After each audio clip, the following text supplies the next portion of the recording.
sent Ricky up there because I don't know if Gene's here. Oh, there he is. Does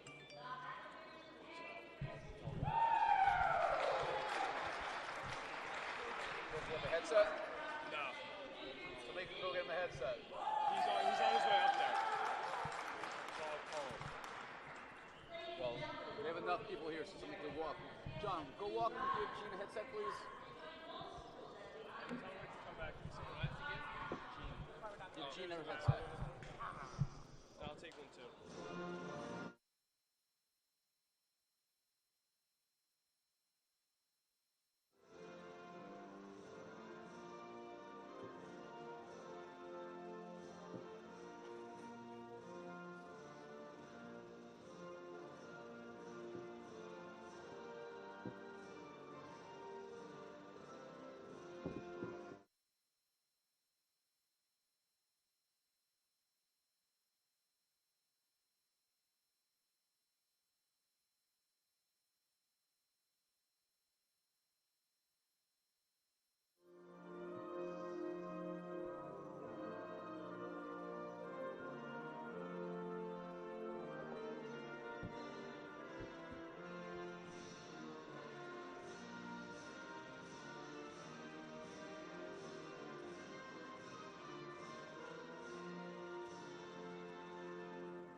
And we welcome you to the John J. Moore Athletic and Fitness Center in Jersey City for NCAA Division III men's volleyball. Today, it is the Gothic Knights of New Jersey City taking on the Highlanders of Cairn University as these schools meet in the second match of the year for NJCU. Cairn, their fifth match, both teams looking for their first wins of the season. Let's take a look at the starting lineups first for visiting Cairn. They are 0-4 on the season. Members now of the Colonial States Athletic Conference, their first year in the league. Paul will bring up the starting lineup here. We don't have the starting lineup. Well, let's take a look at NJCU's, the entire lineups. All right, so the computer crashed, and we don't have lineups. That's just fantastic. So I'm going to have to get them from the live stats because we don't have them yet ourselves. So the fun stuff that happens in live broadcasting. Well, for NJCU, one change I am aware of is there will be a change at setter. Alexander Umanzor, who had started the first match of the season at setter. Well, Leo Ferrari, who was on the outside, will slide from outside to the setter position. The Gothic Knights are going to make a change there. And with that will come two other changes as James Bajer will move from the right side to the outside, and we'll see getting his first career start, Martin Chromulak, a 6'7" freshman out of Garfield in Bergen County. The rest of the lineup will be pretty clear. It'll be Jonathan Andrews, the returning first-team All-NJAC performer on the outside. He's number 1. Christian Ramirez will get the start in the middle. He's number 2, junior out of West New York. Ferrari, we mentioned, the sophomore from Kearney, will set. J.J. Bertasia will be the libero for the Gothic Knights. He's senior out of West New York. And Brandon De Silva, the Skyline Conference Rookie of the Week. He had 6 blocks in his first career match against Kane, and he is the other middle blocker today. We'll give you Cairn's lineups as soon as they become available. I'm Ira Thor, joined today by former NJCU men's volleyball coach Bobby Cole, now our director of compliance. Nice to have somebody alongside me who knows the game, so I'm not just talking to myself the entire match. So you saw the first match of the season. We played Kane about as tough as we've ever played them in 17 ever matchups. Match that, quite frankly, could have gone in a number of different directions. What were you impressed by the first time you saw the Knights this season. Yeah, I think you're talking about a young team in NJCU and a young team in Cairn that really showed maturity beyond their years. I think one of the big things that NJCU is going to have to focus on today is who's going to get that out-of-system ball, who's going to hit a 300 to 400 clip from one of the pins, because that's really where it was lacking. You hope Andrews steps up and is that player today, and I think he has all that ability, but I was really impressed with how mature this young team was. The moment was not too big for them. New year, new branding, new logos, new uniforms, new coach, and they look like a seasoned team out there.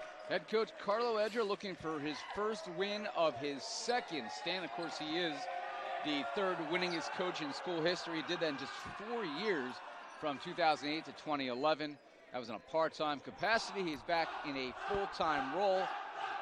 And his squad, this is the biggest roster NJCU's ever had by a long shot. And it'll be interesting to see watch how they develop throughout the year. This is the 18th meeting, or correction, the 19th meeting between these teams. Cairn leads the all-time series 15-3. They've won 9 of the last 10. They have played their volleyball previously in the CVC, the Continental Volleyball Conference. They have left that and gone to their primary sports conference, the Colonial States Athletic Conference, because they now do have enough teams for their own volleyball league in the CVC, with such schools as Juniata and Eastern Mennonite, one of the better leagues in the entire country, alongside Cairn and Rutgers, Newark, who we're familiar with here. So for Cairn, we'll see how this impacts them. The lineup for Cairn, as we see him out on the floor, number 5, Ben Norton, a senior outside from Elizabethtown, PA. The libero today will be number 1, Sam Gabriels. He's a junior out of Willow Grove, Pennsylvania. Also out there, number 12, Dave Cassell, sophomore opposite from Silverdale, Pennsylvania.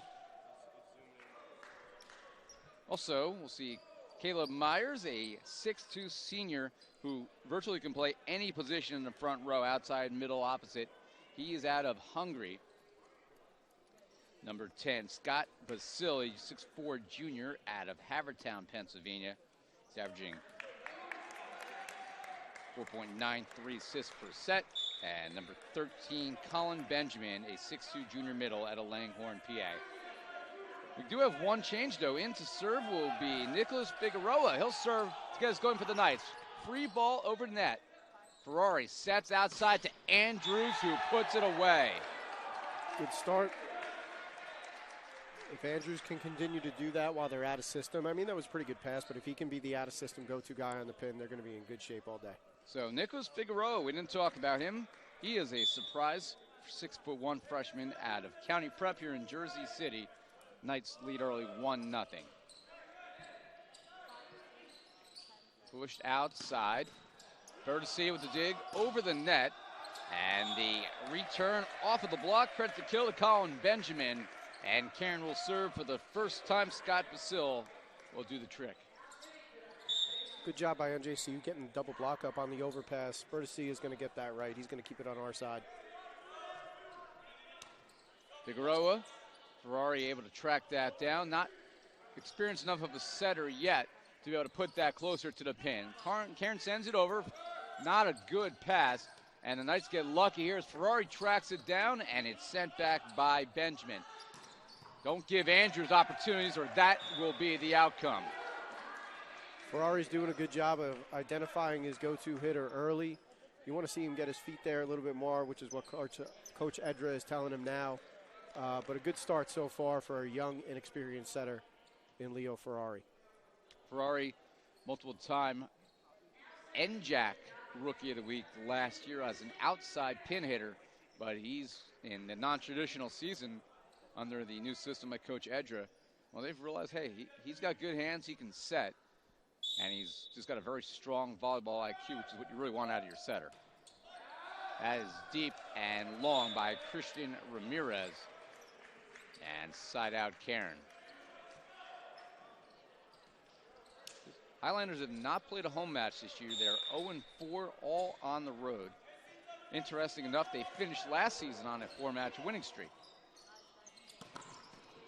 Blocked back by Cairn on the swing by Chromulak. Second opportunity by Figueroa is going to fall in. Cairn got an initial hand on that one, Bobby, but It trickled towards the back corner. They couldn't cover it. Good cover by NJCU and a really heads-up play by Figueroa, getting a swing on the ball. Always want to be aggressive. Always want to make sure that you're putting the onus on the other team to make a play. So Leo Ferrari will serve. Gothic Knights on top 3-2. A little floater there. That is passed by Myers. From the outside, that is blocked down by De Silva, but covered by Benjamin and then put back over by Benjamin. Andrews again. Andrews destroys it, but it's wide of the line. And on the attack here, a point for Cairn.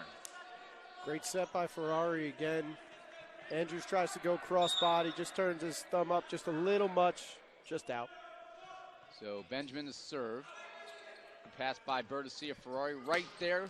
And the right side, Andrews.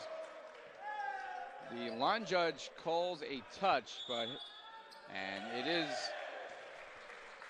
called a touch, and our head referee, Don Vanderbeck, will go with the line judge, whose name is Dave Etienne, two-time NJAC track and field athlete of the week. Probably the most athletic line judge we could find around here. Probably on campus right now, at least. Also a one-time volleyball player. That's why he's ideal for this, because he played his freshman year. He was actually a rookie of the week in volleyball, so he knows the game. He started at middle. We didn't have track and field that year. Super athlete. I remember going to see him play when he was at Dickinson High School. We were recruiting a couple of kids on Kearney High School, and he takes your breath away with the way that he moves as an athlete. Bertasia had to change direction on that one. Former goalkeeper Ira Thor makes the save. I'm going to pass this one. And I lost my sheets, but I got my first highlight of the game. All right, back to real action here at Cairn. That is too long. And the Gothic Knights even at 5-5. So back to serve will be Brandon De Silva. He is seeking a volleyball. Still early in the season for the game day staff, too. Getting the kinks out. That's going to float over. And then on the retry, it'll be Anton De Leon putting it down. 6-5. Cairn on top. Don actually called that over. They called it a net violation. Yep. All right, Knights with a break there. So they lead 6-5 instead. And De Silva to serve. In the middle, a little bit early on that one was De Leon. And Chromulak puts it away. Martin Chromulak, 6'7" freshman out of Garfield, New Jersey, played for Side Out Sports, one of a number of Gothic Knights who played for that club program, one of your better ones in the state, which is coached by NJCU women's volleyball coach Justin Beaumont. He helps run that club.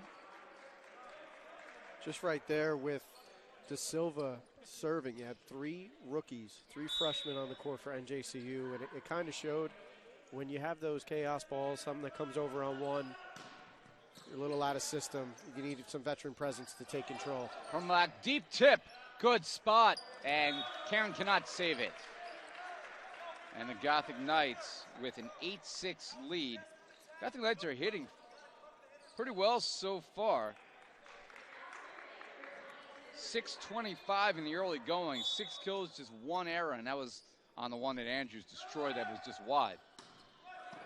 And an ace as Chromulak gets his first career ace, and that forces the Highlanders into a timeout, 9-6.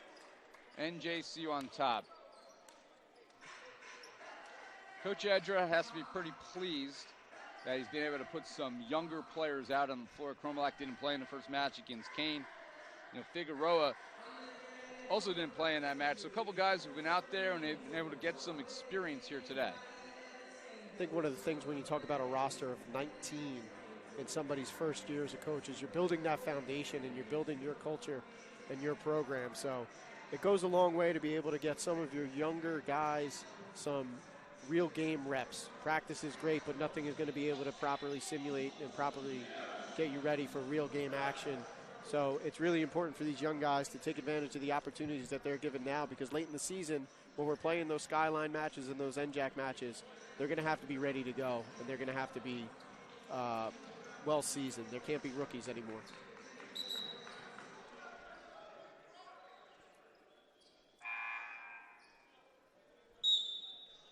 After the timeout, Chromulak will serve.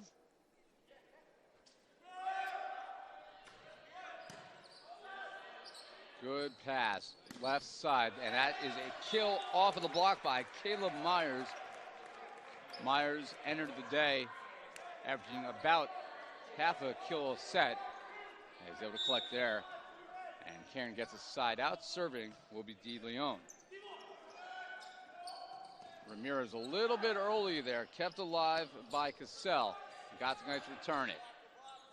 Yeah, very tight to the pin, and a good job there by both Ferrari and Ramirez to pretty much limit the options to a tight roll. Didn't work.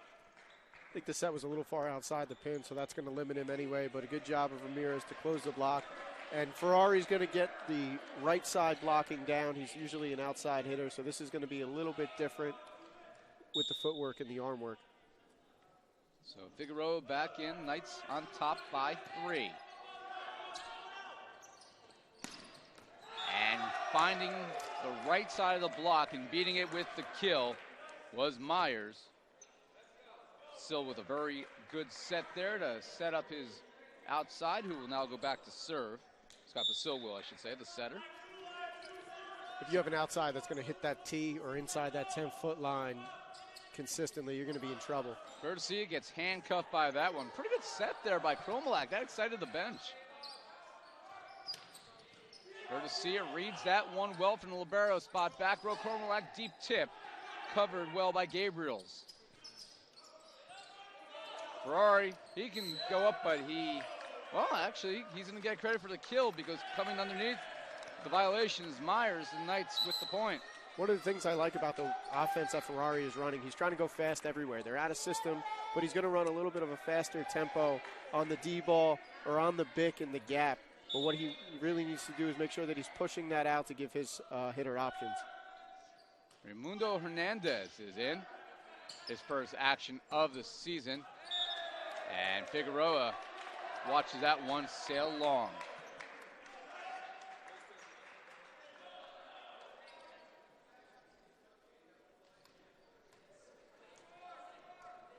Cairn looking for a touch. I didn't see it.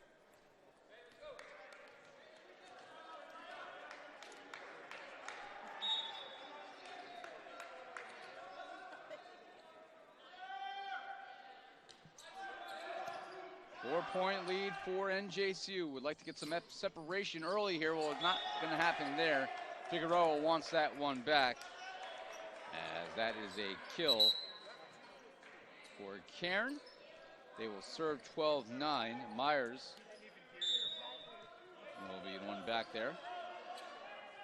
Myers had that previous kill, by the way. Andrews has it. Andrews, that one is kept alive. Good job there by Gabriels. On the block back, second opportunity, triple block, does the job.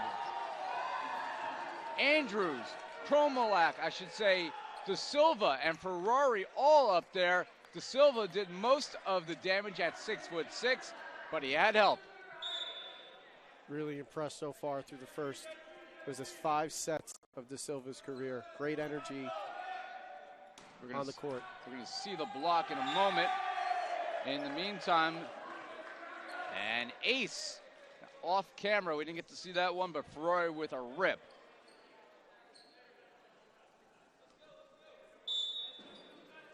Probably NJCU's best all-around player right now, Ferrari. Definitely the most versatile, that's for sure. Ferrari, another good serve, and he nails the line. What a spot. Cairn's going to take their second time out here.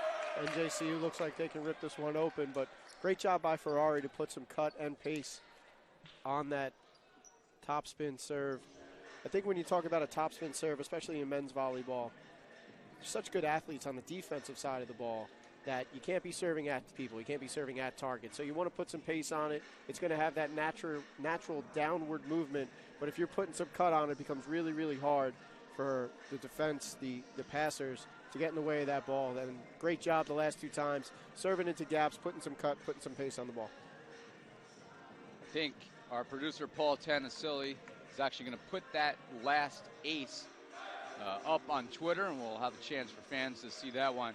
I watched it on replay off of camera, and it was absolutely ideal. Right on the line where, you know, if you pretty much have no chance to pass that one unless you're straddling it. The only way that you're going to get there is if you, it sounds weird, but you have to step towards the net there because the ball is just dying on you. So you almost have to cut it off like a hockey goalie when they come out and cut down on the angle. You have to come out and cut down on that angle to pass that ball, and that's a really hard thing to do for even the best passers. Ferrari, another good serve. It handcuffs Myers, but they're able to keep it. Oh, maybe they can't.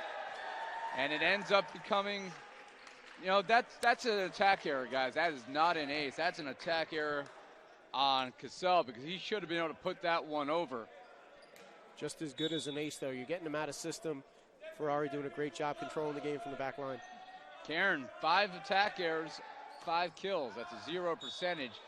And Ferrari's run ends at 16-9. You could tell with the toss he wasn't too happy about that one. He's stopping his forward momentum, had to almost reach back for the ball. But good run. Andrews, Ferrari's there. Andrews with a little roll shot that is well covered here by Benjamin. Tipped over the block, dug up by Ferrari. Andrews, line shot, easy. Good job out of system. Ferrari puts up a good ball in the middle of the court. Bertessia knows who his go-to is. Andrews puts the ball away.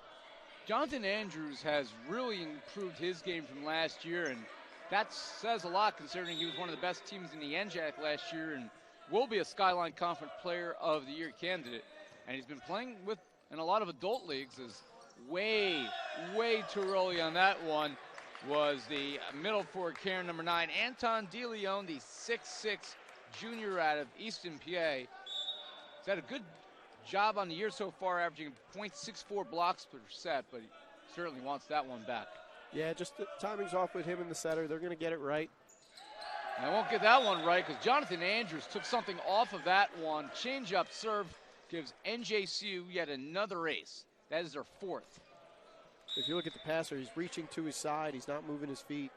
And that's what I'm talking about with the cut, where you have to reach outside your frame in order to be able to pass the ball.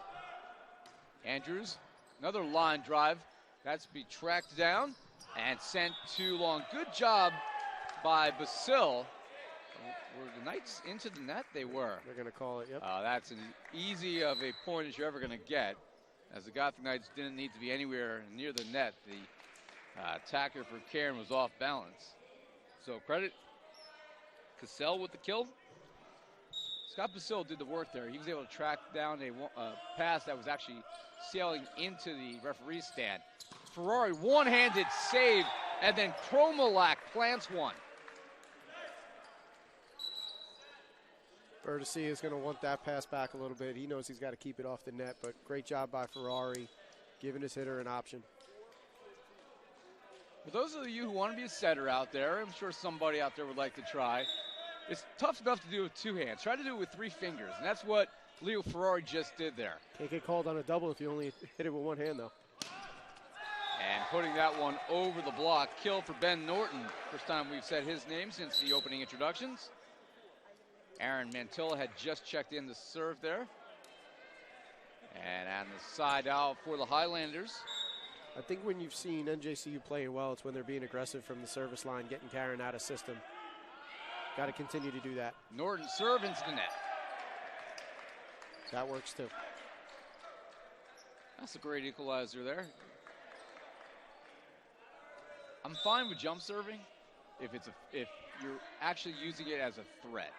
But if you're going to leave it short, you're better off just having, you know, a regular serve, a float, something like you would even use on the beach. Yeah, there's a really fine line between being aggressive and being conservative when it comes to that jump spin serve. And I've heard a lot of different things where you want to be 1-to-1 in terms of aces to errors. Well, that was a good one there by Anton DeLeon, as he's able to have a little jump floater there that the Knights could not handle. And the lead is 21-14. This time he leaves in the middle of the court. Now on a block here for Cairn as Ramirez, that one's put back by Basil and Benjamin. And the Highlanders have actually cut this down to 6. The Knights had a 9-point lead. Doing a good job of controlling the game from the service line like NJC was doing earlier. Good pass here to see where they go. And major. That's major. And the Gothic Knights 3 away from taking game number 1. Figueroa will come back. Started with that pass from Andrews. That's a perfect pass. We call that a 3 pass. And it gives Ferrari options to go quick everywhere. So Figueroa back in to serve. Team is up by 7 here in the first set. Outside, and that splits the block. Good job there of using the space. Caleb Myers finds a hole. And that's the second time Myers has gone cross court, even with the double block to that tee, to that 10-foot line and sideline extended. So you wonder if Coach Edra is maybe going to make a change, have Bertoccia come in a little bit. Figueroa, oh, what a save here by Chromulak, and then the basket gets away. Those pesky rims, man. Great hustle by Chromulak. Am I saying that right, Ira? It's close enough. I don't have the pronunciation guide here. I'm sorry. So he did his intro for the year, so I could understand the pronunciations in Polish, just to mess with me. So I'm still trying to figure it out. Andrews got blocked, and it finally falls to the court. Dave Cassell had the block. And the Gothic Knights are going to use a timeout. They didn't need to. However, I think this is a good decision by Coach Carlo Edra to just quickly calm his team down. You got a 4-point lead to work with. Yeah, I agree with you. I think this is a great timeout. Cairn's making a little bit of a late game push. You don't want them to have that momentum going into set 2, regardless of the outcome of set 1. But going back to the serving that you were talking about before, Ira, I completely agree with you. If we're going to be aggressive from the back line, you want your guys teeing off. You want them hitting those jump spins. But otherwise, you just want good, hard float serves from the back line. Scott Scragg wants to talk to me, our official. What's up, Scott? Yeah, 3 minutes in between sets sounds good. It's enough time to get a hot dog, a bag of popcorn. I think the concession stand's open. We got some veteran officials here. Don Vanderbeck was the head coach, the winningest coach all time in Ramapo College. Now in retirement, he referees and goes snowboarding in Colorado in his time off. Still playing hockey. I don't know what sport Scott Scragg's into, but he's a darn good referee, and we're happy to have him here at the JMAC on a Tuesday night. So Basil will serve. That one's way too long, and the Knights 2 away from taking game number 1. Coach's point for Carlo Edra. So he got you within 2, and now he needs his players to pick him up, close this one out. Raimundo Hernandez, junior for the Knights, actually a sophomore because he still has 3 years of eligibility, but junior academically. Didn't play his first year.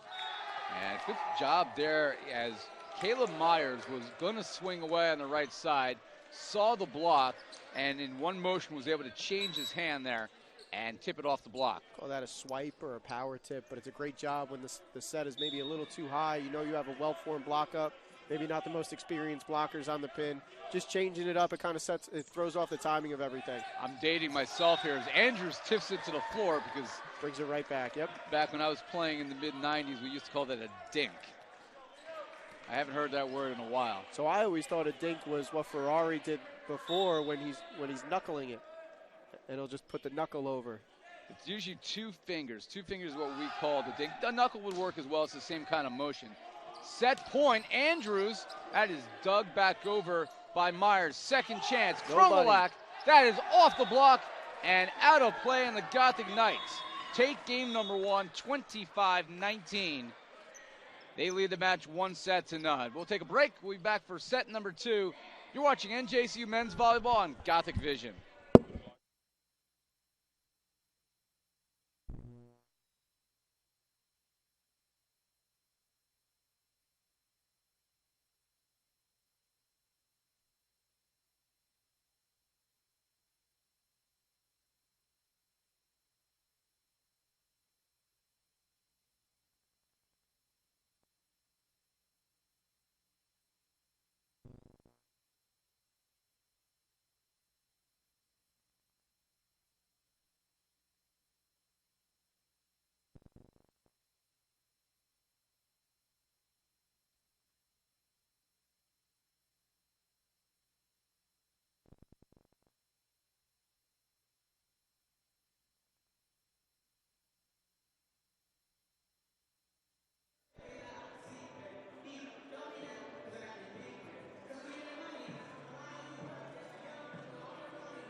Ira Thor back here at the John J. Moore Athletic and Fitness Center in Jersey City with the Gothic Knights taking the first set 25-19. You see the major stats there on your screen. The Gothic Knights hit 364 in the first game.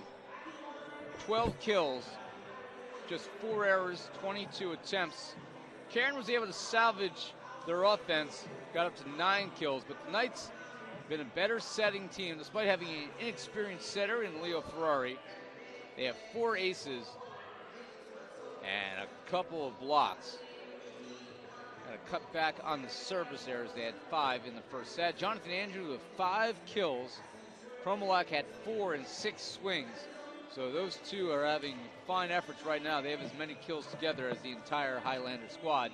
Myers with 5 of the 9 for the Highlanders, hitting .375. Hey fans, did you know that NJCU Gothic Vision now has its own app? It's true, you could be watching this on your iPhone if you're not currently watching it on your iPhone. Go to the App Store and download the NJCU Gothic Vision app today. It's free. Watch all home games you cannot attend live on your mobile device. And if you miss it live or want to see it again, and of course, why wouldn't you want to see this one again? The Knights are winning. Go back and watch it on demand. All of this available now on Gothic Vision.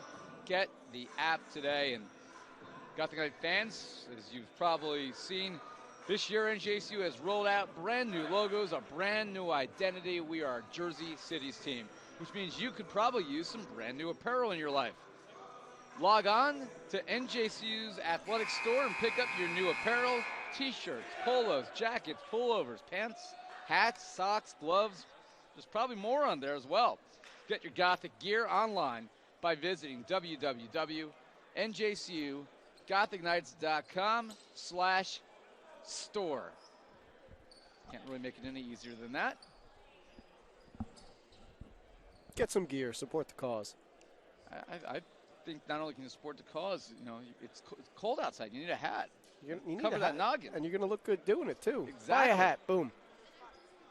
And then the winter is over. Get yourself a T-shirt, maybe a new polo shirt. Cut the sleeves off. Go to the beach. Or buy one of the hoodies and go to the beach anyway. Right now. Keep you warm. Just don't go in the water. We don't have any Gothic scuba gear yet, but it could be coming if there's enough demand for it. Call Tom Lee. All right, Cairn will serve first here in game number 2. It'll be Scott Basil. Chromulak. That one is hit into open space. Good job recognizing as Colin Benjamin went up and put it into an unmanned backcourt. I think that's where the inexperience of this team is going to come in. When you're not in system, a lot can go wrong, and you're kind of just caught watching the game. Yeah, it's just situational right now. And a great serve, handcuffed. That split both J.J. Bertessia and John Andrews. So Basil with an ace, Cairn with a 2-0 lead. Now that ace is going to be against Bertessia, but it's really miscommunication between Andrews and Bertessia. They both got to go for that ball. Yeah, Libero's got to take charge there. That is your primary job out there. J.J.'s done a nice job of that overall. Highlanders keep it alive, put over by Norton. Here's a chance. Figueroa, that is blocked back, and Bertessia tips it deep. Myers again. This time, Chromulak covers the line. That's sent over, and a dig goes over. And the libero, Sam Gabriels, has to just keep it alive. That's way too tight, and it allows Caleb Myers to put it away. Got to get a better pass than that, Bobby. Need a much better pass. Throw it up high to the middle of the court. You'll calm everybody down. You'll get some more time to get back in your transition, get a good swing on the ball. Cairn, last year 8-16. A lot of that is a product of the conference they played in. They were 2-9, as Ramirez didn't get much on that one. He was a little bit early. At least he still made the attempt to put it away, but just couldn't muster enough gas. Yeah, that's a tough ball to run. That's a tough pass to run that 3-ball, that gap on, especially with an inexperienced setter like Ferrari. Highlanders with a quick 4-0 lead. Ferrari's going to send it over. That's blocked back, and then Ferrari's going to roll it. Again, Myers blocked back, dug up by Gabriels. Blocked back by Figueroa. A little gym class volleyball going on right now. And a back row attack by Norton short. That's a good description. That's basically what that was, gym class. Just back and forth. Nobody wants the ball. You take it. No, I'll take it. You take it. I remember my senior year, we in gym class volleyball, the football team they got a little cocky, and they wanted to separate the team, so you had the volleyball team against the football team in gym class. And it didn't end very well. For the football team? For the football team. They never made that mistake again.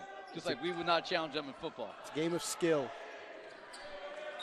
They're like, we're athletes. We can beat you in this. And that didn't really pan very well. We got a lot of laughs out of that one. My 25-year reunion this year. That's one of those stories we'll probably reminisce over. 5-1, that's not a good set, and certainly one that their libero Gabriels wants back. And nothing that their right side there, Benjamin, could do with it. Yeah, I think I was talking about it earlier with Ferrari. You want to push those sets out so it gives your hitters options. But when you set the ball too far out, you're giving your hitters no options. So keep that ball inside. Call 5x5, 5 feet off the net, 5 feet into the court. You can hit everything there. Hernandez in the serve, good serve, but that's over the net, and John Andrews puts it away. Using the old gold medal squared ball setter, ball hitter. He picked up the ball, knew it was coming over the net, was able to get an attack on it. John Andrews does just such a good job of adjusting. You know, he's a good athlete as it is, but you know, he doesn't have to kill it every time. He's smart enough to see the open spaces on the court. Yeah, I agree. I think he's done a great job of progressing over the course of his career, coming in as a freshman, playing middle, and he was a really effective middle our last year as an independent when I was coaching, and then, you know, transitioning to the outside the last 2 years. He's done a really, really great job. And it's actually his 4th year in school because he played his freshman year, took a year off, came back last year for his sophomore year, even though it was his 3rd year in school. And you can see that year off, really the maturity, and he had been playing a lot on the side, and his game vastly improved. And Bobby, from last year to this year, you're already starting to see just his decision-making. Well, I think you see the decision-making and the maturity on the court, but I think what speaks volume to that year off is that maturity that we see off the court. He's one of the guys in the athletic department that we rely on. You know, he's a SAC representative for the men's volleyball team. He's been doing a great job in the community. Off the tip of the block, Figueroa digs it up. Chromulak, too much. That is short into the net. And after a nice little run for NJCU to get within 1, the Highlanders 2 in a row, they lead 7-4. I really like the decision-making that Ferrari is going through. He reverses the flow of the court to get the D ball from Chromulak in, but he's just got to know who his go-to hitter is. Off of the ceiling, that is kept alive and then sent over by Basil. And Gothic Knights put it away. I would love to see Bertessi, and he was trying to, but when you run into somebody that's 6'7", you know, maybe 230 pounds in Chromulak, and Bertessi is 5'9" and maybe 180 pounds. Bertessi is trying to take that ball. Chromulak just kind of stands his ground, but you want Bertessi to take that so all your hitters can be in transition, ready to swing.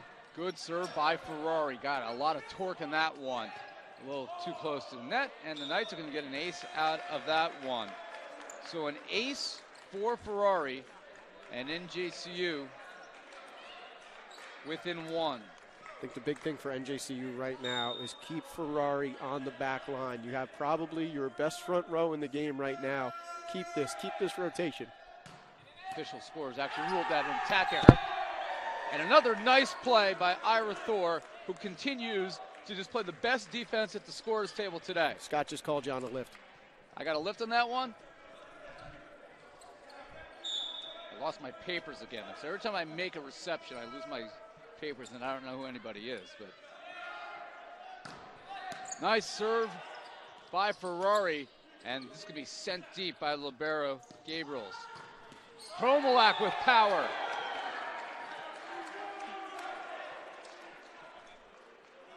All starts from that serve from Ferrari.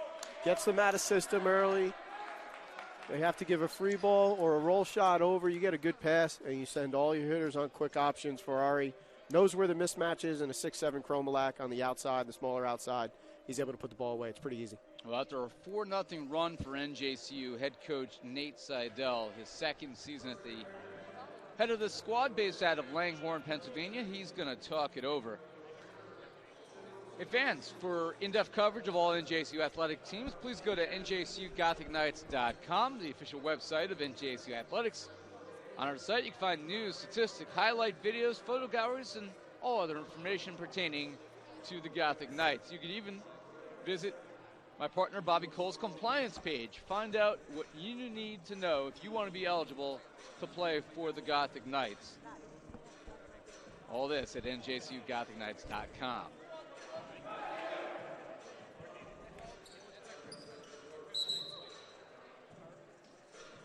Devonnie Brown, I don't know if he's watching the broadcast. He's been asking me to plug the Gothic Knights store. So we're going to keep reminding you, you need something warm. It's cold outside. Go to NJCUGothicKnights.com/store. You need a new hoodie in your life. Today's the day. 8-7 NJCU after the timeout. That tipped off the padding of the side basket, but Cairn able to keep it alive.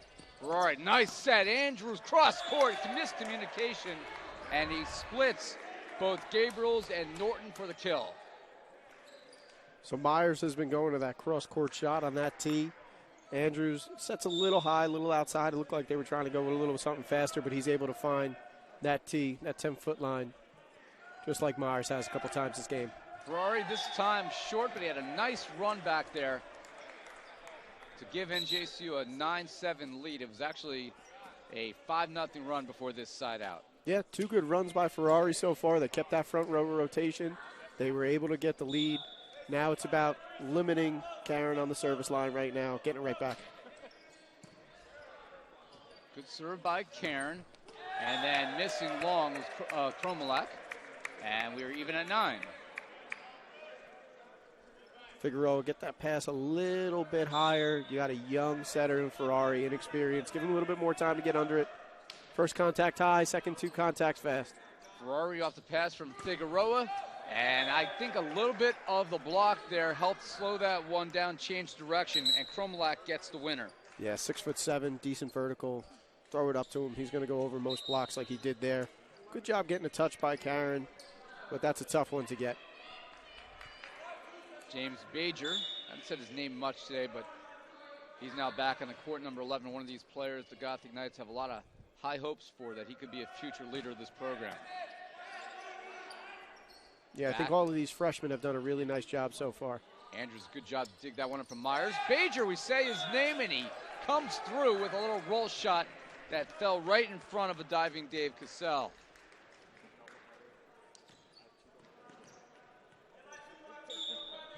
Really impressed with the set by Ferrari, actually. I mean, he's not resorting to playing the ball with his platform. He's getting down low. He's taking the ball with his hands. He's putting up a hittable ball.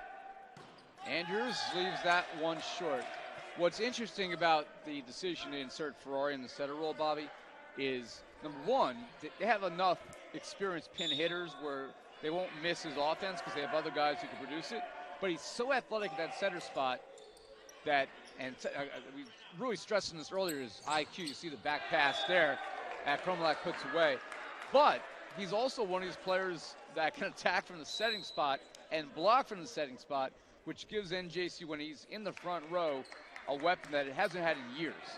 Yeah, and I mean, you know, I think you said it, probably NJCU's most versatile player right now. So, you know, talking to Coach Edra, he says they're probably a little bit weak at the setter position, but they've been training them up, progressing.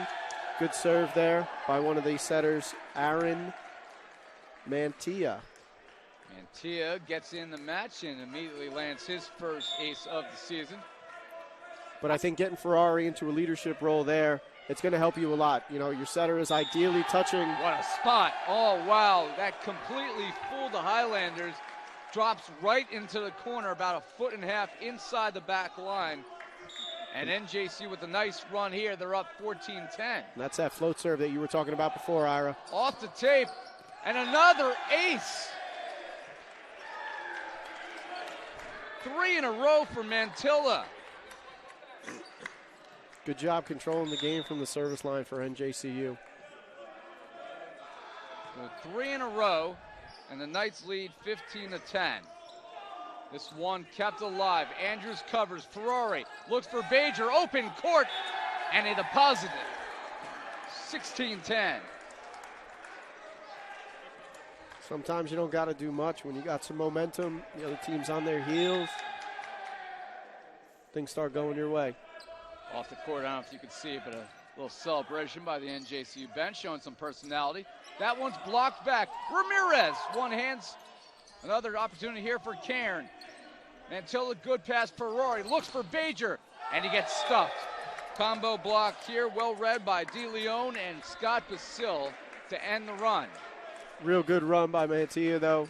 I think you said it before. Good, hard float serve is one of the most effective serves in the game. Great job.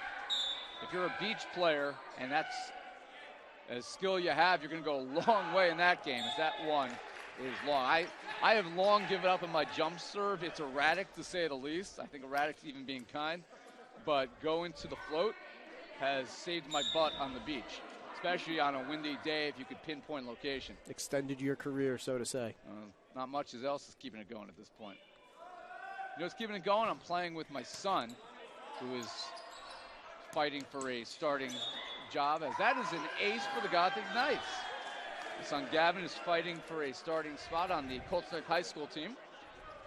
He's last year made the team as a sophomore for the first time, so I personally would like to see him on the right side, but he's playing middle, and I'm just happy to see him playing the game that I love, because he now loves it. And if you could pass on a game from one parent to a child, it's a pretty good feeling. Cairn has to keep this one alive. Can't keep it in the court, and Carlo Edra. Well, it's a nice catch by him, although I'm pretty sure he misses being on the court himself. He was, back in his playing days, one of the better liberos the team's had in the last 20 years. Played 3 seasons from 05 to 07 before becoming a coach. I think going back to that last play, Chromulak really teed off on that serve. Cairn was able to do a great job keeping the ball on their side. Really a good pass by Gabriels. But then NJCU just didn't give up on the play. Defensively, they're where they're supposed to be. They're in their base defense. They get a good touch on the ball.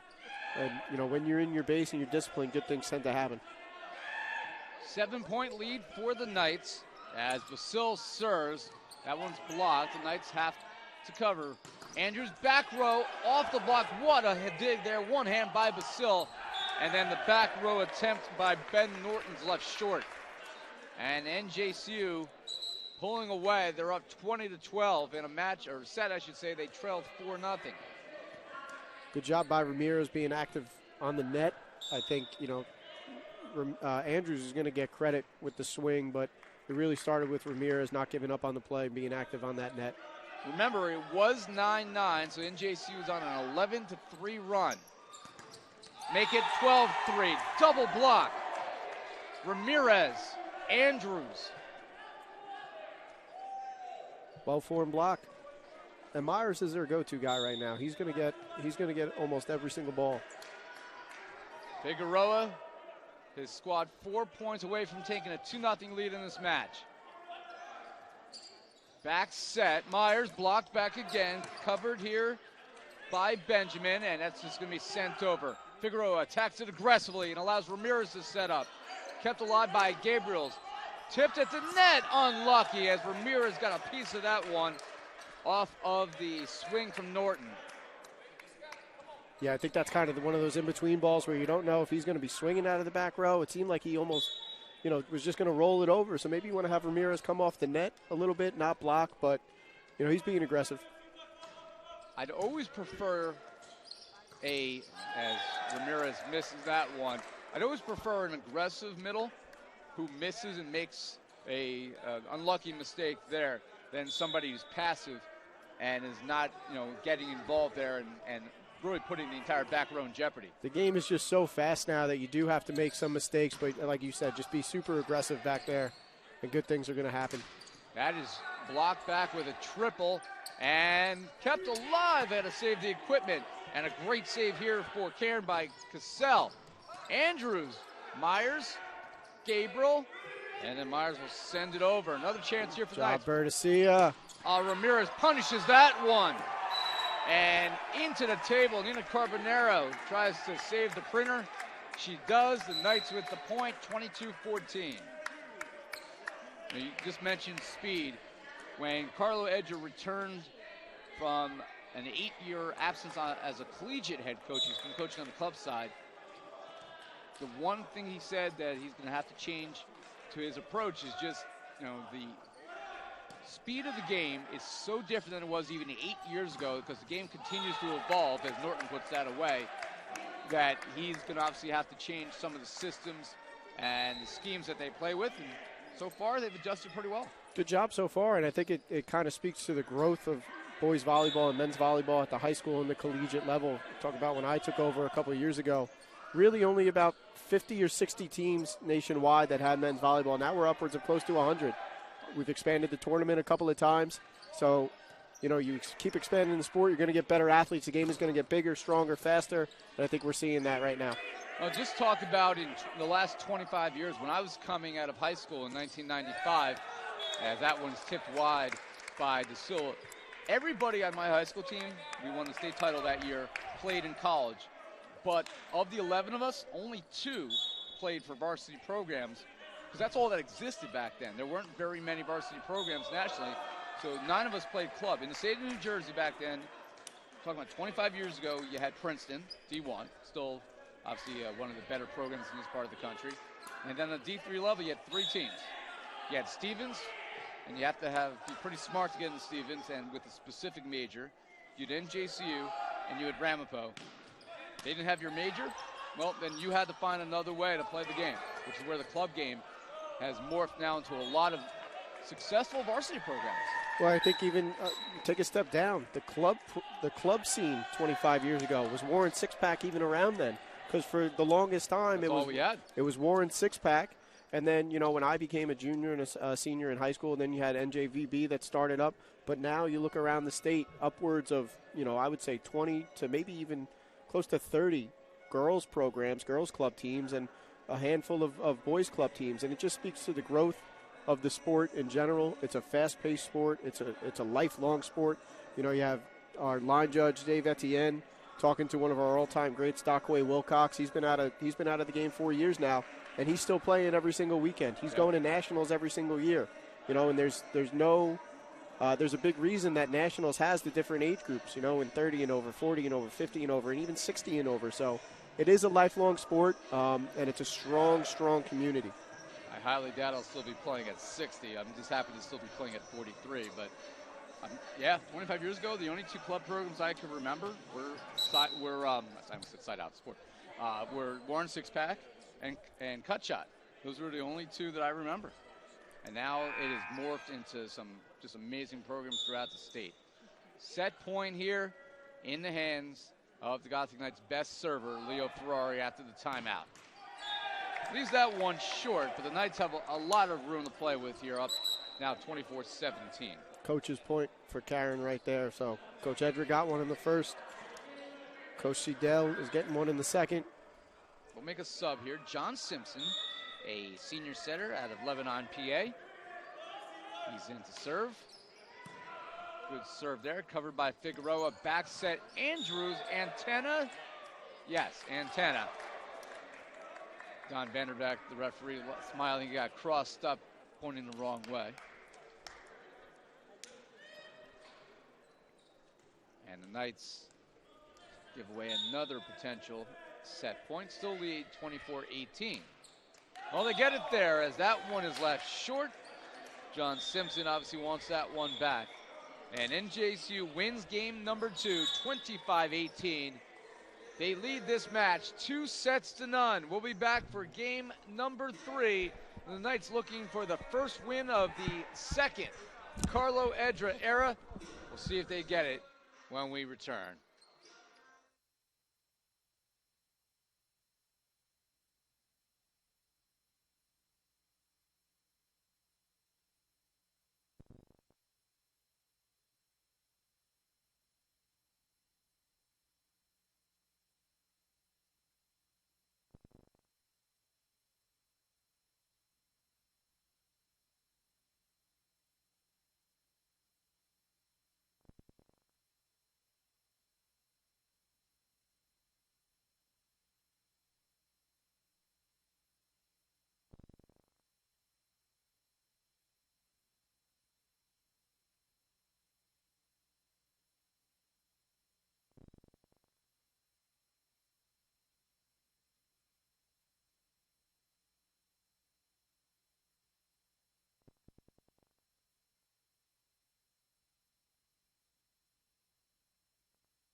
Back here for game number 3. The Gothic Knights looking to give Carlo Edra his first win of his second stint here. He was head coach for 4 years.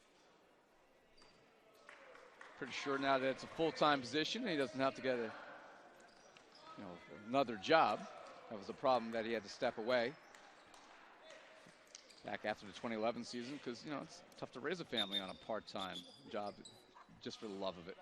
Now that he's able to devote all his energies to it, expect this program to really take a jump forward. Now we're already seeing just 2 matches in, what having somebody who's here with the players and able to devote the time on a full-time level can do. And NJCU, a tough loss to Cairn, one of the most experienced teams in this part of the country in the first match. But I was watching that match, Bobby, from California, and I was even excited because, yeah, they lost it, but you could already see just in the short time that Coach Edra and Justin Bowman and Mike Kutcha, and we have to also give a shout-out to our brand-new assistant coach, Luca Termina, along with Bill Lee, who's returning from last year, the work that head coach and the 4 assistants have done with this team. It's really night and day in terms of just their preparation right now. Yeah, and giving credit to Cairn and giving credit to Coach Ginex, they do have a number of players that are going to be sitting out this year. Unfortunately, one of their young men in their program was diagnosed with cancer, and luckily he finished up his treatment, and I do believe he's in remission. But the teammates that he came in with decided that they were going to sit out and have a proper senior send-off with him next year.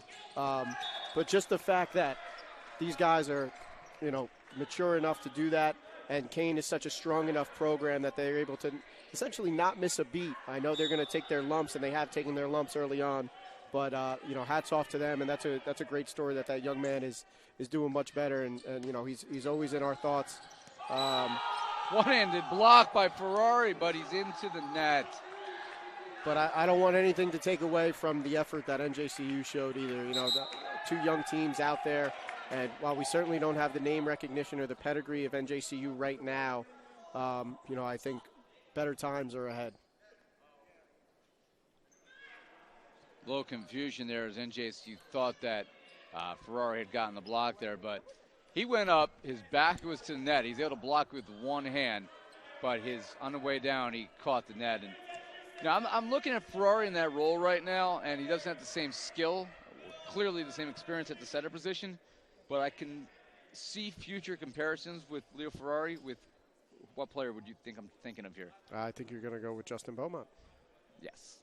Actually, you could probably make even a case for another player who probably could have been another position, Maurice Washington as well. But Justin is the best comparison because Beaumont was one, and of course Justin is the head coach of the women's program, and he's the associate head coach of the men's program. He's not here now, unless he's hiding somewhere.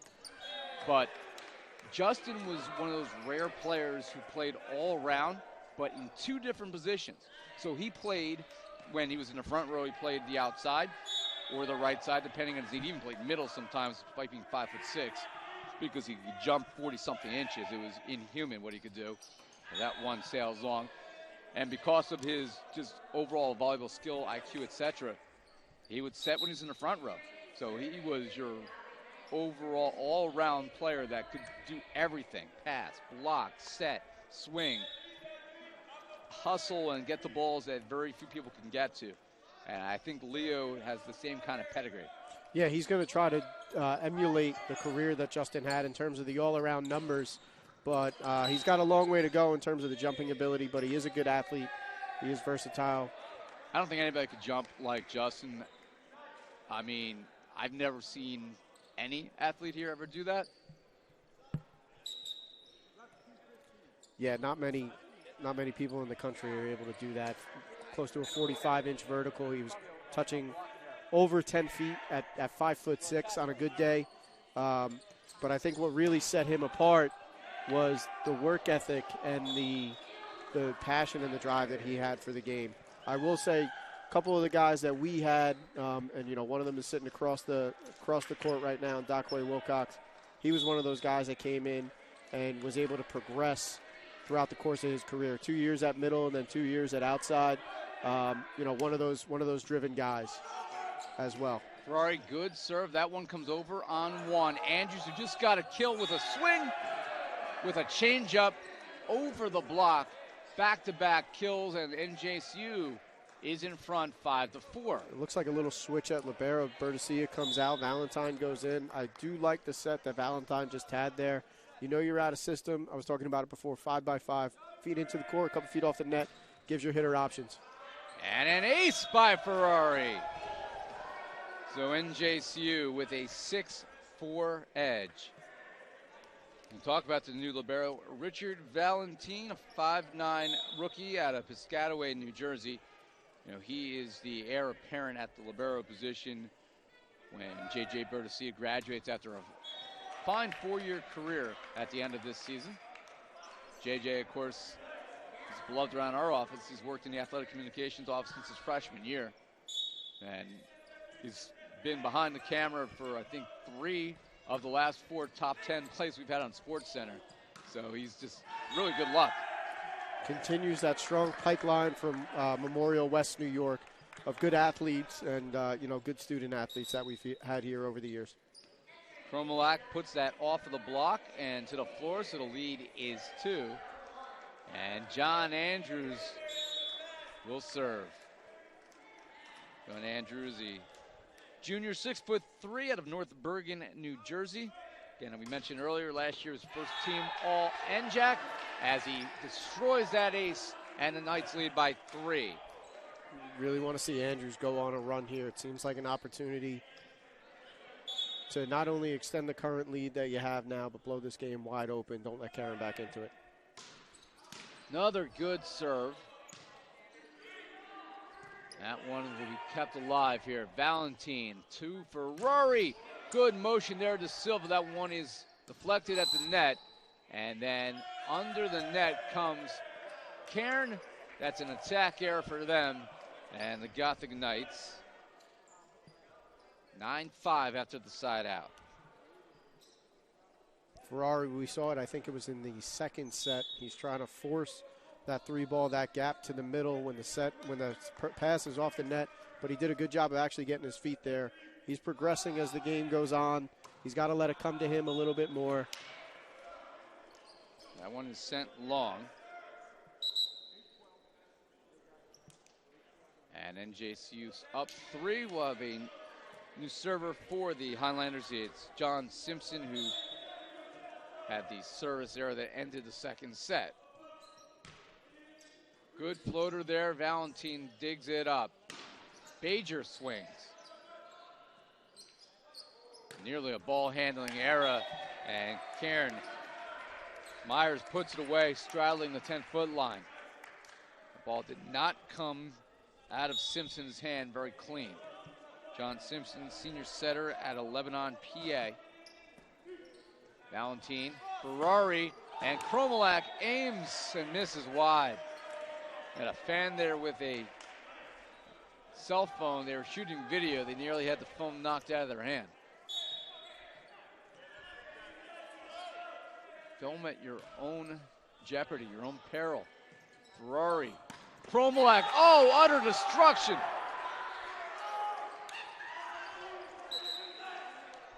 One-on-one block. As a hitter, you love to see that situation. You always got to put the ball away. But what I've been impressed with is the impact that Myers is having on the game from Cairn. I mean, he's not surrounded by as much firepower as NJCU has, but he's getting the majority of the balls. He's being effective. You know, he's not putting the ball away at a great clip, but he's also not making a ton of errors right now. Well, that was really well timed as Norton went to swing. Chromulak went up. He was already coming back down to earth thanks to gravity, but being 6'7", you have other skills, and he stuck out one paw, was able to put it away. What a block. That's a pretty good swing. Oh, saved it was Bajer from his backside, but Andrews, he wants that one back. He misses wide. I do love the aggressiveness, but Mantias being in base position right there, just getting a touch on the ball. And then De Silva, he actually did it in the first set where he got a touch on the ball off of a block and didn't turn to see it. That time he was able to turn, see it, get a second contact. I like the aggressiveness from Andrews. NJCU is out of rotation, so that becomes an ace. Cairn within 1.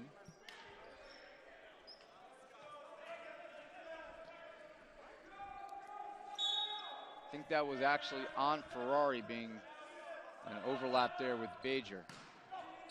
Andrews there. Ferrari. Chromulak. Oh, deep corner. Good spot.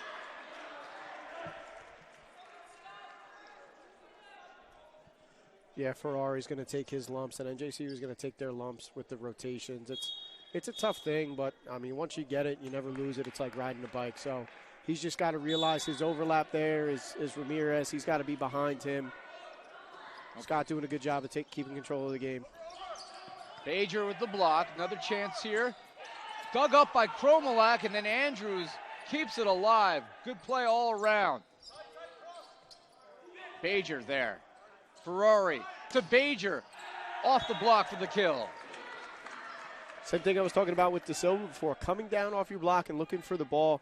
You're always taught as a blocker, you want to turn to the inside of the court. You want to turn to where the ball is going to be crossing you and where it might be coming back at you. You never just want to turn and go directly in transition. You got to go from defense to offense pretty quickly. What a spot. Chromulak, ace on the line. And that's a couple of times. Andrew did it just before, but Chromulak doing a nice job just beating that libero down the line. Maybe take a step over to the line there, libero. You don't have a lot of time to get over there. He's had a great match. Chromulak with a match-high 11 kills, hitting .421, 5 digs, 2 aces, his first career match, and, man, he's going to have a special career.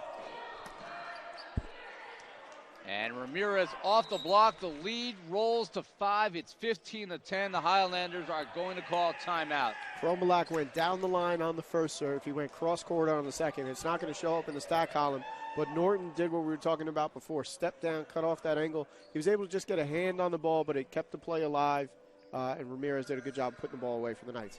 So Chromulak getting his first start. Bajer played the match against Cairn at the right side. You know, Bajer, we haven't said his name much today, but he's got 3 kills and only 5 swings, so he hasn't had a lot of touches. Andrews and Chromulak have 24 and 19 attempts, so they've got a majority of the sets as the 2 dominant pins here. But with Ferrari moving to the setter slot, man, this gives Coach Edra and his staff so many options, so many pieces to play with.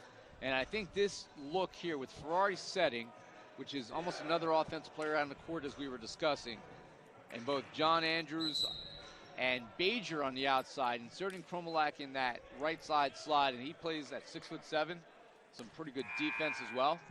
And you got 2 guys that you didn't even mention that have played a ton of volleyball in their career here, Julian Moreira and Alex Umanzer. Both have played right side. Julian has played a little bit of middle and outside, but both really good volleyball players that I know for a fact Coach Edra, yeah. Yeah, that's a big carry there. I don't know. Yeah, it was. But those 2 guys have played a lot of volleyball, and I know Coach Edra would not hesitate to put them in. Julian just getting into the swing of things, coming back a little bit later in the semester, but, you know, doing a really good job. And Umanzer was the starter at setter last match. So that is now an interesting problem. You definitely have. That is blocked down by Ramirez and Bajer, and NJCU leads 16-11. Clearly, once Julian Moreira is ready to play, he's going to play. He's a former all-conference first-team honoree. But you can't take Chromulak out right now. He's just been too dominant. But the nice thing about Moreira is he's played elsewhere. He's played in the middle. He's played on the outside. You could really slot him in virtually everywhere. So some interesting choices, and I think a lot of this is going to be on a match-by-match basis. Good defense by Ramirez, the middle.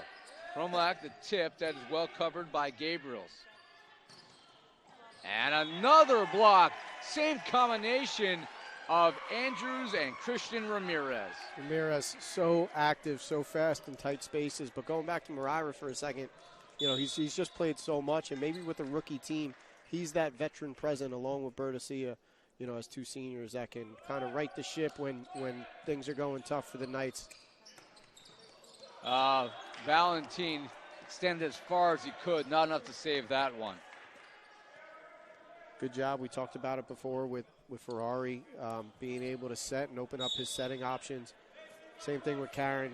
Out of system ball, goes to the gap to that 31, able to get a kill off of it. Andrews, good swing. That one comes over as Gabriels tries to save it, and wanting that one back will be Caleb Myers. He had the whole back corner to work with, and he sends it wide. So I think that's one of the things that you're going to see with Valentin as opposed to Bertasia right now. Bertasia knows enough that the middle probably shouldn't be taking that overpass, that you want that libero to take that overpass. And Valentin, a little bit hesitant, but it's going to come with time. Coach Edra is going to see that on tape and get it right with him. But, yeah, I don't think you want Christian Ramirez taking that ball. That one does come down to the Silva, who gets the assist. His first career assist. You could see the reaction there. And Andrews destroys it. Maybe we'll see him at setter next match. 2 for 2. We could make it 3 for 3. Go Manzer, Ferrari, and then De Silva. I mean, everybody should get a shot. It's 19-12 after the serve by Raimundo Hernandez and a block by De Silva and Andrews again. Would make it really difficult for those opposing teams to game plan, if you just keep throwing everybody at them. And we're going to get a look now as De Silva, the Skyline Rookie of the Week, comes out. And for the first time, we take a look at 6'5", freshman middle, Ivan Alberti, out of Memorial High School in West New York. His first career action as the Knights are closing in on the win. And that one, Myers over Andrews and Hernandez.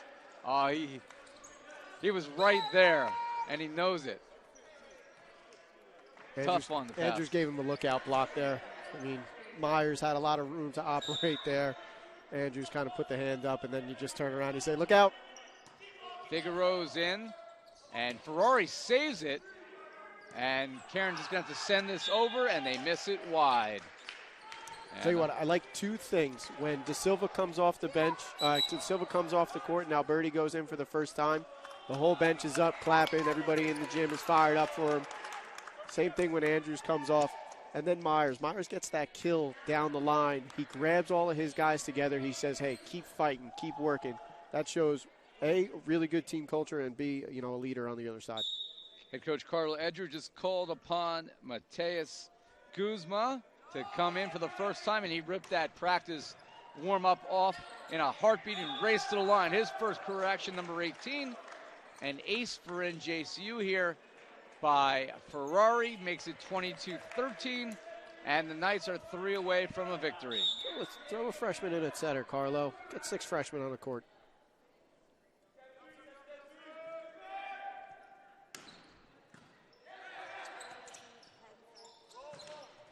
That one is left short. An attack error by Dave Cassell. Now 2 away for NJCU for win number 1. 25-19, 18 in the first 2 sets, and they're well in command here. 10 points, their largest lead of the day. Ferrari just muscles that one through for another ace. That is NJCU's 14th ace. Leo Ferrari has 6, along with 24 assists, and this is match point.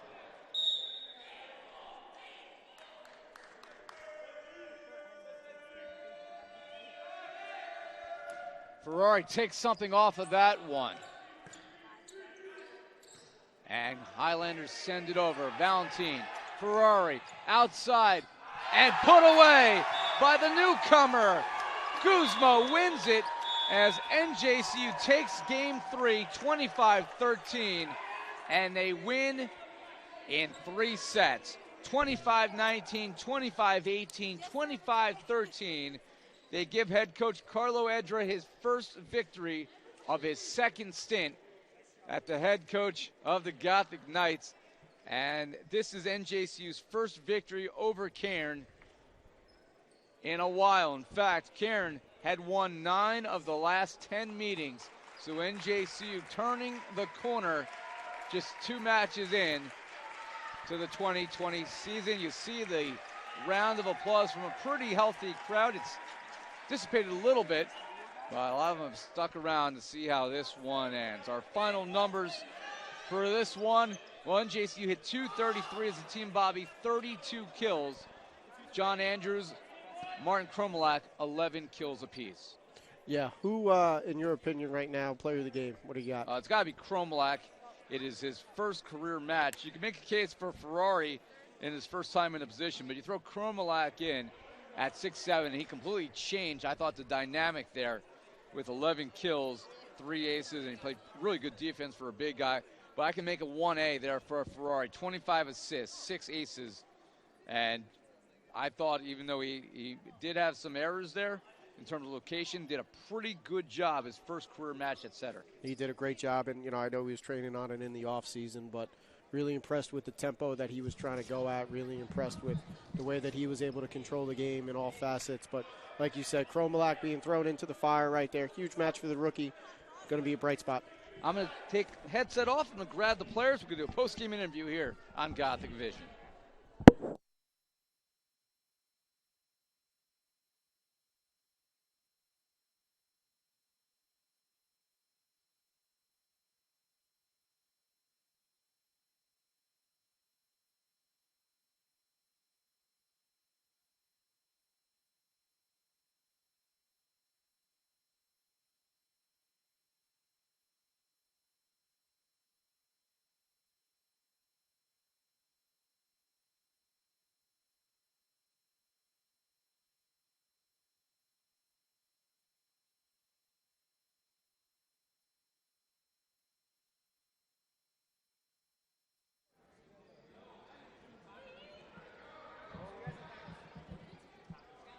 All right, Ira Thor courtside here at the John J. Moore Athletic and Fitness Center after NJCU a 3-0 victory over Cairn. Head coach Carlo Edra, John Andrews, Martin Chromulak, and somewhere is Leo Ferrari. He seems to has wandered away, so he may not be interviewed, but that's all right because, Carlo, Sorry. you don't have to apologize. This is your first victory of your second stint here. You guys played a very tough match against Cairn last week, I think, which is going to set the tone for what we're going to see out of this team this year. What adjustments did you guys make coming back after a week off? I think the biggest adjustment we made was to be a little bit more aggressive on the service line. Against Cairn, we saw they were all jump serving, so at that point we were like, maybe they don't practice against floats. But against Cairn, scouting report said that they struggled in serve receive, so we did need to be aggressive, kind of give our blocking an opportunity to score us some points there, being out of system, play defense around it. And, that was pretty much the game plan there. Your wife is here, Nicole. Your kids were here. Must be pretty cool to get that first victory in front of the family at a place that's home for you. You are a graduate of the program. You coached for 4 years. You're, for now, the third winningest coach of all time. That's probably going to change in a couple of weeks. You'll be into that number 2 spot. But, what did it mean to get this win, your first win of your second stint here, and do it in front of your family? I absolutely did not even realize that the last time I did win here, I didn't have kids. So that was that made my cold heart beat a little bit. Now that I think about it, wow, completely different person right now. It is beating. Yeah. Wow, I guess in the car ride home, I'm gonna think about that. But that's crazy. I never even thought of that. My kids were here to see that. Yeah, I guess I'll get back to you tomorrow on that. Well, they're going to see many wins for you from over the years, but it's nice that they are here for win number 1. So we lost Leo Ferrari. He was going to be our co-player of the game, but that's okay. We'll talk to our veteran John Andrews, but before we do that, Martin, you didn't play in the first match of the year. You come in, and you were absolutely dominant today. Talk about what it was like to have an 11-kill, 3-ace, and just disruptive match at the net in your first collegiate match. It's a lot of hard work in practice. Carlo always yells at me to get better and focus on things that I don't really do. Like now I hit the floor, but in practice I never do, and that's something I did to get even more touches and more block touches on the net. Well, you and John Andrews were pretty much the go-to pins today. John, typical performance out of you. You're double figures every match, but your volleyball IQ, Coach Edge just talked about how, you playing in adult leagues has completely changed your game. You were first team all-conference last year. So if you've gotten better, that's pretty scary for our opposition.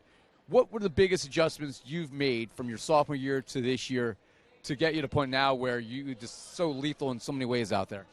Well, I feel like playing off the court, like off season, has helped me a ton. Just because my serve receive was really bad. Like when I first started, I think that's been like my biggest improvement. I'm becoming more aware of like where like the blocks are and things like that, like my spatial awareness. So I think I've improved on that a lot. But overall, I would probably say my serve receive. So Leo disappeared, but we're not going to not give Leo his proper due today. Talk about, Leo last year was a 2-time Rookie of the Week in the NJAC as an outside hitter. He makes his debut today. They make a switch at setter. They insert him in the role. Hey, look, it's Leo Ferrari, everybody.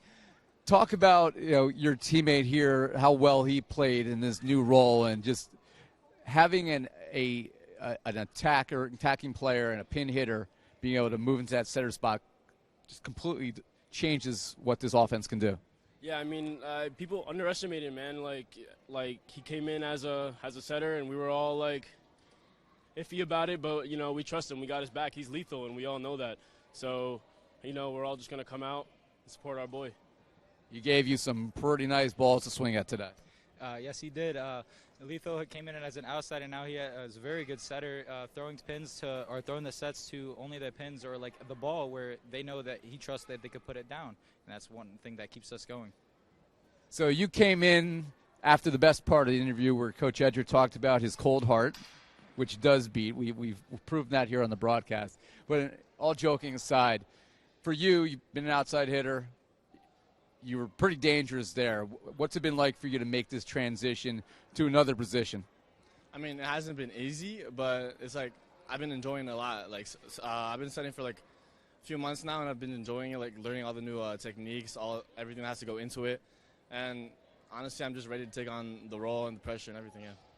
What kind of an athlete do you have to be at one position your entire time playing the sport, be able to step in and your first time ever playing the position in college, have the match that he did? We already know his ace game is sensational, but he really didn't have any ball handling errors today.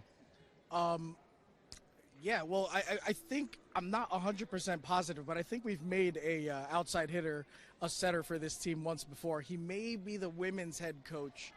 I think we have some experience in making it work. We just got to look for the most athletic guy and turn him into a setter. Leo's taken that. Actually, when we decided to, or we saw flashes of that, it was by accident because we were playing in a tournament, and both our setters went out to get food, and there was a match that we didn't know we were playing, and Leo was the only other guy I could think to set. And he set that match, and me and the other coach at the end of the game both said, "You're like, so when is he going to make that change in position?"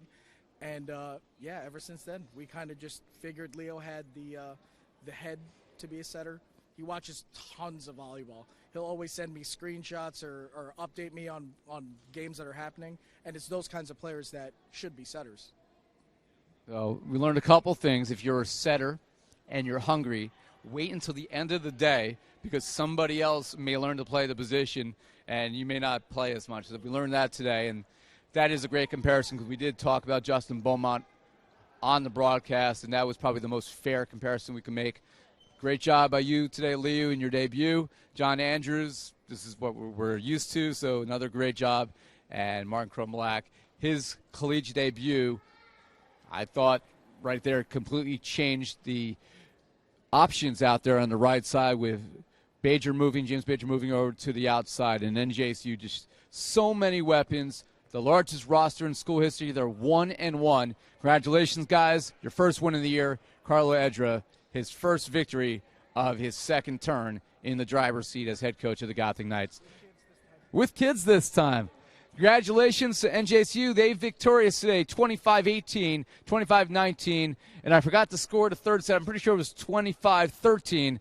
Yeah, we got a decent memory here as NJCU victorious 3-0, and they're 1-1 on the season. The next broadcast here on Gothic Vision will be on Saturday.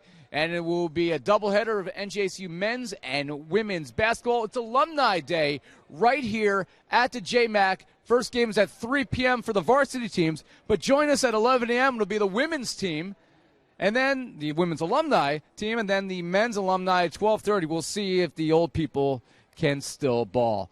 For my partner, Bobby Cole, for our director-producer, Paul Tanasilli, and our camera operators today, Gene Campbell and Ricky Voss, and our guests here on the post-game show, I'm Ira Thor. Thanks for watching this broadcast of NJCU men's volleyball here on Gothic Vision.